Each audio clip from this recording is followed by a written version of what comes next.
Hello guys, so today I'm gonna be explaining colons and dashes in just 5 minutes. Stay tuned and watch this video till the end. Don't forget to like and subscribe. Alright, so next up is the colon. So the colon is a commonly used punctuation in the English language, and it is really tested on the digital SAT. So actually all punctuations are common in the English language, but I guess I just put that there. According to my knowledge, I know that the colon has two functions, and I believe my knowledge is up to date, but just in case. So one thing you should know is that the statement before a colon must be a complete sentence or an independent clause, more like an independent clause, because if it's a complete sentence, it should follow with a full stop. But let's just say an independent clause, which is basically the same as a complete sentence, and the statement after the colon must start with a lowercase letter except for the cases of proper nouns. So just know that the only case in which the statement after a punctuation must start with an uppercase letter is with a period, because a period signifies the end of a sentence.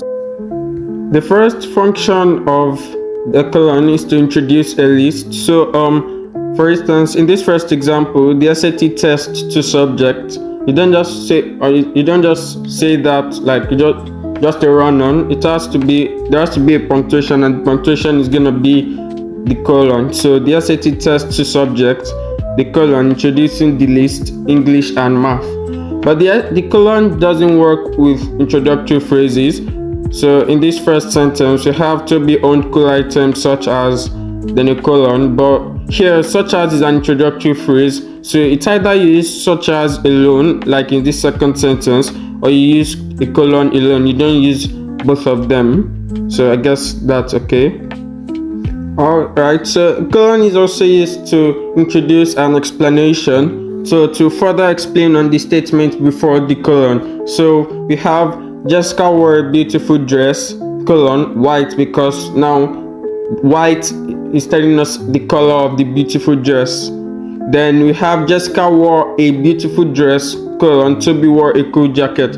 These two sentences have no relationship, so that's why this is wrong. The statement after must be an explanation of something, of the statement before, of something on the statement before. So Jessica wore a beautiful dress, colon, it was white. That's also correct, because now it's saying this beautiful dress was white.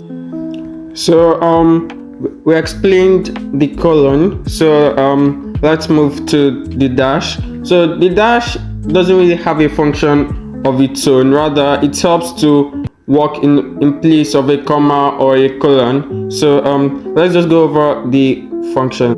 Alright, so the first function of a colon is actually a function of a comma, which is to show non-essential clauses. So in the previous video we explained this. So the dash works exactly just as the comma would work, except when starting the sentence. So the Pacific Ocean, which is the largest ocean, covers approximately 165 million kilometers square. So instead of using a comma like we did in this first sentence, we just replaced it with a dash.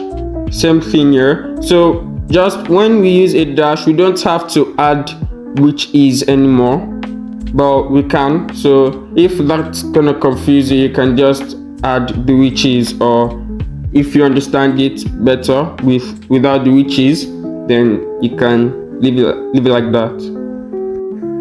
The dash is also used to introduce a list, which is a function of a colon. So it works exactly just as a colon does, the exact same thing. So the SAT test to subject, colon, English and math, instead of using a colon, you can just use a dash.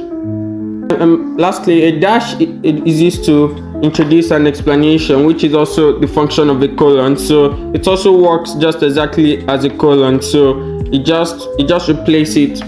So Jessica wore a beautiful dress, colon, it was white. So just replace the colon with a dash. So that's it. Don't forget to like and subscribe. I hope you understand everything I explained. Bye.